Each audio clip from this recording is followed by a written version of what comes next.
M Priyanka और आप देख रहे हैं लॉफुल टॉक्स विद प्रियंका।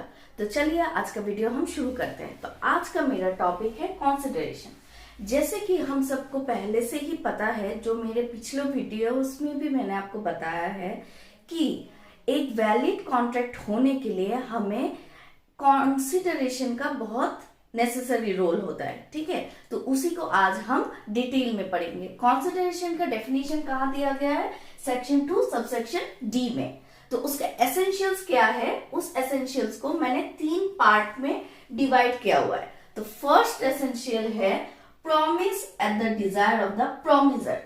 तो ये फर्स्ट एसेंशियल पढ़ने से पहले हमें यह समझना होगा कि प्रोमिसर कौन होता है और प्रोमिसी कौन होता है। ठीक है, तो ये जो पॉइंट है हम एक एग्जांपल से समझेंगे। फर्स्ट यहाँ पे एक ए है, ठीक है, उसने बी को ऑफर दिया है कि वो अपना कार सेल करना चाहता है फॉर ₹1 लाख। ठीक है, अब बी जो है ये उसका ऑफर एक्सेप्ट कर लेता है। बी के ऊपर कोई दबाव नहीं है, वो अपने इच्छा से, अपने डिजायर से अपना जो प्रॉमिस है ए को दे देता है कि यस, उसने एक्सेप्ट कर लिया। और एक्सेप्ट मतलब क्या हुआ कि उसने प्रॉमिस कर दिया कि मैं आपका car खरीदूंगा with ₹1 lakh.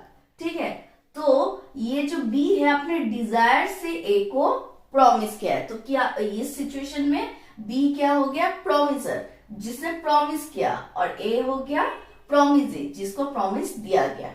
I hope ये आपको समझ में आया होगा कि एक कंसिडरेशन में desire of the promisor is important. अगर वो प्रोमिसर अपने डिजायर से कोई प्रॉमिस नहीं कर रहा है, देन वो जो वैलिड कॉन्ट्रैक्ट है वो इनवैलिड हो जाएगा।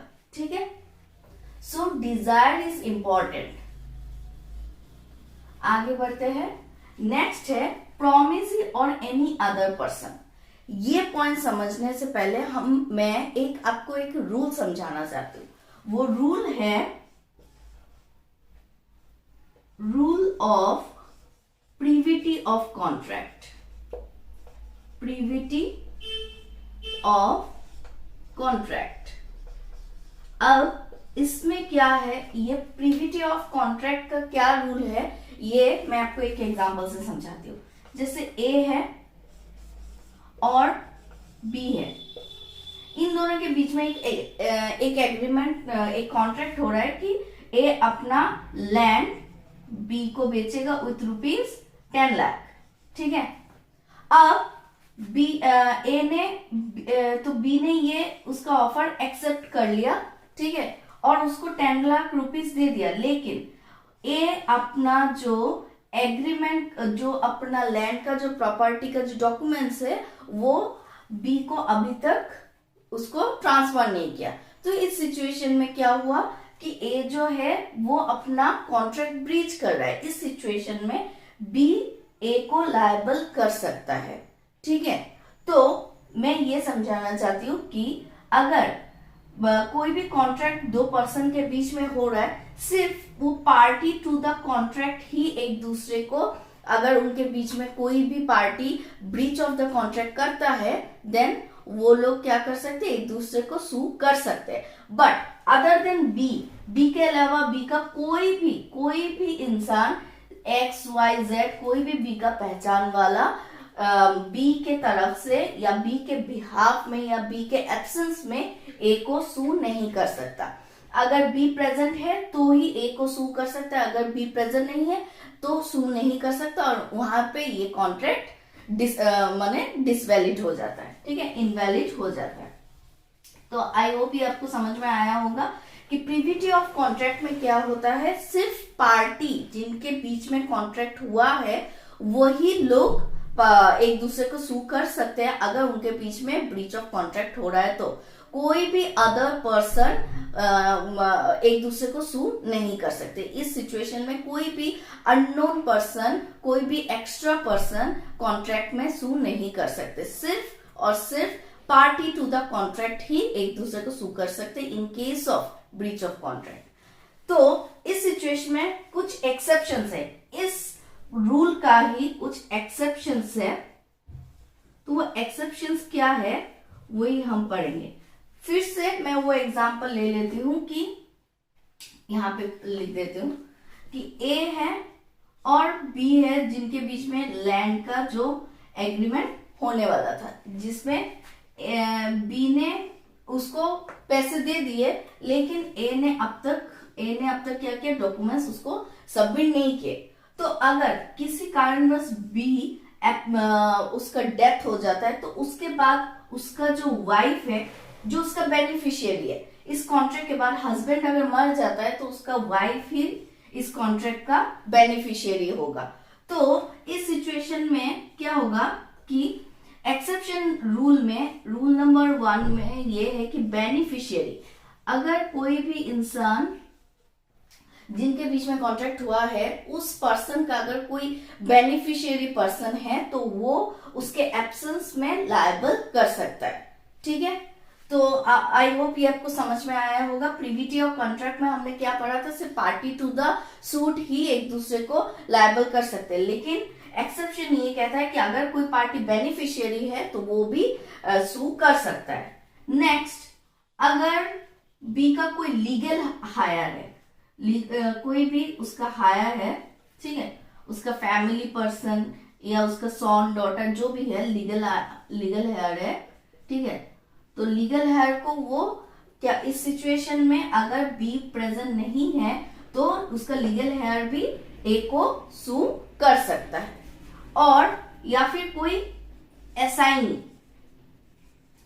असाइनी या एजेंट कोई भी अगर बी के बिहाफ में बी अगर किसी भी एक्स वाई जेड को ऑथोराइज करके जाता है, तो वो लोग भी किसी एक को ही एक्स को ऑथोराइज करके जाता है तो वो पर्सन भी ए को सू कर सकता है। इस सिचुएशन में क्या हुआ, हमने ये समझा कि अगर पार्टी टू द कॉन्ट्रैक्ट नहीं भी हो तो भी अदर पर्सन भी सू कर सकता है, ये एक्सेप्शंस है। ठीक है, तो ये जो पॉइंट है आई होप अभी आपको समझ में आया होगा, प्रोमिसी और एनी अदर पर्सन। तो प्रीविटी ऑफ कॉन्ट्रैक्ट का ये एक एक्सेप्शन है कि प्रोमिसी को भी प्रॉमिस कर सकते हैं या फिर कोई और पर्सन को भी हम इन्वॉल्व कर सकते हैं अकॉर्डिंग टू दिस एक्सेप्शन। ठीक है, अब लास्ट जो इसका एसेंशियल ये है पार्ट कंसिडरेशन या फिर प्रेजेंट या फिर फ्यूचर कंसिडरेशन। कंसिडरेशन 3 टाइप का हो सकता है, पास्ट में भी हो सकता है, प्रेजेंट में भी हो सकता है और फ्यूचर में भी हो सकता है। तो पास्ट में क्या एग्जांपल हो सकता है कि मान लीजिए कोई एक ए है जो माइनर था, उसका कोई भी नहीं है और कोर्ट ने उसे एक लीगल गार्जियन दे दिया है। ठीक है, तो उस गार्जियन ने उसको, वो माइनर है, उसको बड़ा किया पाल पोस के, और वो बड़ा होके क्या हुआ कि वो कोई एक मान लीजिए इंजीनियर बन गया। ठीक है, अब इंजीनियर बन गया, उस लीगल गार्जियन ने क्या किया कि उसको पाल पोस के बड़ा किया, उसके ऊपर एक्सपेंसेस किए, उसको पढ़ाया लिखाया, बहुत कुछ किया। ठीक है, अब ए जब माइनर से मेजर हो जाता है, ठीक है, तो मेजर होने के बाद उस टाइम ए भी लायबल हो जाता है बी को सॉरी यहाँ पे जो लीगल गार्जियन है उसको कुछ कंसिडरेशन देने का। क्यों? क्योंकि उसने अपना जो सर्विस है उसने दे दिया, बचपन से उसको पाल पोस के बड़ा किया। तो इस बदौलत अगर वो फ्यूचर में कोई भी कुछ डिमांड करे या फिर उसका वो राइट बनता है कि ए से उसे कुछ कंसिडरेशन मिले। ठीक है, तो ये है पास्ट कंसिडरेशन। आई होप ये आपको समझ में आया होगा। अब प्रेजेंट कंसिडरेशन कुछ नहीं है कि मान लीजिए आप कोई रेलवे का टिकट लेने जा रहे हैं और उस टाइम ही आपने पैसे दे दिए, आपको टिकट मिल गया, तो ये क्या हो गया, प्रेजेंट कंसिडरेशन हो गया। एक हाथ से लेना है या एक हाथ से देना। एंड लास्टली फ्यूचर कंसिडरेशन, मान लीजिए ए और बी के बीच में कोई कॉन्ट्रैक्ट हो रहा है, ठीक है, कि वो ए अपना लैंड बी को सेल करेगा, लेकिन नेक्स्ट मंथ करेगा।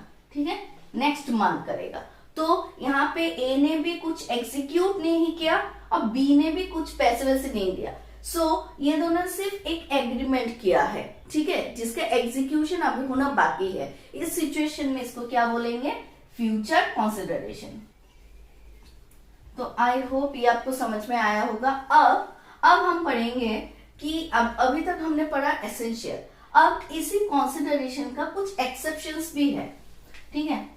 तो वो एक्सेप्शंस क्या होते हैं वो अभी हम पढ़ेंगे।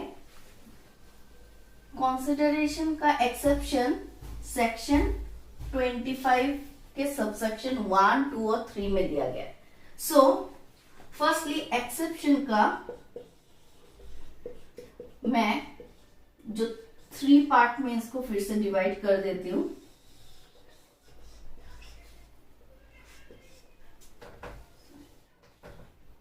इसको 3 पार्ट में डिवाइड कर देती हूं।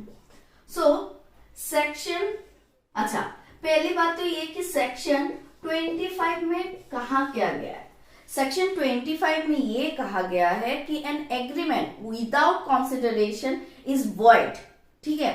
तो इसी रूल को इसी रूल का एक एक्सेप्शन है, वही एक्सेप्शन ये है सेक्शन 25 में, वही एक्सेप्शन दिया गया सेक्शन 25 के सॉरी एक्सेप्शंस में ये दिया गया है कि अगर कोई कंसिडरेशन नहीं भी दिया जाएगा तो भी कॉन्ट्रैक्ट हो सकता है। तो वही होता है ये सेक्शन 25 का एक्सेप्शन। तो ये किस किस सिचुएशन में होता है वही हम पढ़ेंगे। तो सेक्शन 25 सबसेक्शन 1, उसमें क्या है, गिफ्ट। फर्स्ट है गिफ्ट। अगर अच्छा एग्जांपल से समझते हैं कि ए अपने ग्रैंडसन को अपना सारा प्रॉपर्टी ट्रांसफर कर रहा है, ठीक है, राइटिंग में रजिस्टर्ड करके उसको ट्रांसफर कर रहा है। तो ये क्या हुआ, ये एक टाइप का कॉन्ट्रैक्ट ही हो रहा है, लेकिन विदाउट कंसिडरेशन। क्यों, एक्स तो उसका ग्रैंडसन है, वो अपना प्रॉपर्टी उसको ट्रांसफर कर रहा है, एक्स तो उसको कुछ बदले में नहीं दे रहा है, कोई भी पैसा या कुछ कंसिडरेशन नहीं दे रहा है। तो क्या हो रहा है, ये जो रिलेशन है ये आउट ऑफ लव, ए अपना जो प्रॉपर्टी है वो एक्स को दे रहा है आउट ऑफ लव, ठीक है, नेचुरल लव के कारण वो अपना प्रॉपर्टी अपने ग्रैंडसन को दे रहा है। तो ये भी एक कंसिडरेशन है, लेकिन ये एक कॉन्ट्रैक्ट है लेकिन विदाउट कंसिडरेशन। तो नेक्स्ट है सेक्शन 25 सबसेक्शन 2, इसमें है वॉलंटरी सर्विस। वॉलंटरी सर्विस में क्या होता है कि मान लीजिए आपका रास्ते में आपका पर्स गिर जाता है और आप भूल जाते हो, वो पर्स किसी और इंसान को मिलता है। वो पर्सन आपका पर्स खोल के अगर वहां पे कार्ड या कुछ नाम नंबर होता है उस पर कॉल करके आपको इन्फॉर्म करता है कि आपका पर्स मेरे पास है, आप आइए, आपके लेके जाइए। तो ये जो सर्विस उसने दिया है ये क्या हुआ, एक वॉलंटरी सर्विस दिया है उसने, ठीक है। तो वॉलंटरी सर्विस में वो जिसका पर्स गुम गया है वो इंसान अगर आके उसको मिल जाता है उसका पर्स, तो इस बदले उसको कुछ ऐसे रेमुनरेशन या रिवार्ड टाइप कुछ दे देता है। तो ये क्या हुआ कि ये भी एक टाइप का क्या हुआ कि विदाउट एनी कंसिडरेशन उसने एक सर्विस प्रोवाइड किया है, ठीक है। आउट ऑफ एक कर्टेसी के कारण हम उसको कुछ रुपए दे देते हैं। अगर वो इंसान लेता है ठीक है, नहीं लेता है तो भी ठीक है, ये उसका मर्जी। लेकिन क्या होता है कि इस सिचुएशन में उसने वॉलंटरीली सर्विस दिया है। जैसे जनरल ऑफर में हमने पढ़ा था कि उसने उसका जो रिंग या कुछ गुम जाता है तो वो पेपर में ऐड देता है कि जो भी कोई मेरा रिंग ढूंढ के देगा उसको 5000 रुपीज मिलेगा। तो ये क्या हुआ, वो ऑफर दे रहा है। लेकिन इस सिचुएशन में ये जो एग्जांपल मैंने आपको बताया है इसमें उसने कोई ऑफर नहीं दिया था, बस उसका पर्स गुम गया था, उसे पता नहीं था और वो ढूंढ रहा था कि कहाँ गिर गया। और वो जो पर्सन है जिसने ढूंढ के उसको फोन करके बुलाया है और उसको पर्स वापस किया, ये उसका वॉलंटरी सर्विस जो खुद से उसने किया है। सो आई होप ये आपको समझ में आया होगा। ये भी एक एक्सेप्शन है कि विदाउट कंसिडरेशन। अच्छा, नेक्स्ट है सेक्शन 25 सबसेक्शन 3। ये क्या है, time barred debt. Time barred debt, अच्छा ये एक टाइप का डेथ माने वो होता है, लोन टाइप होता है कि मान लीजिए आपके आसपास के आप जिस कॉलोनी में रहते हो वहां पे कोई ग्रोसरी शॉप है जहाँ पे आप डेली ही कुछ ना कुछ लेते हो, तो उस दुकान में आपने एक अपना खाता खुलवा लिया।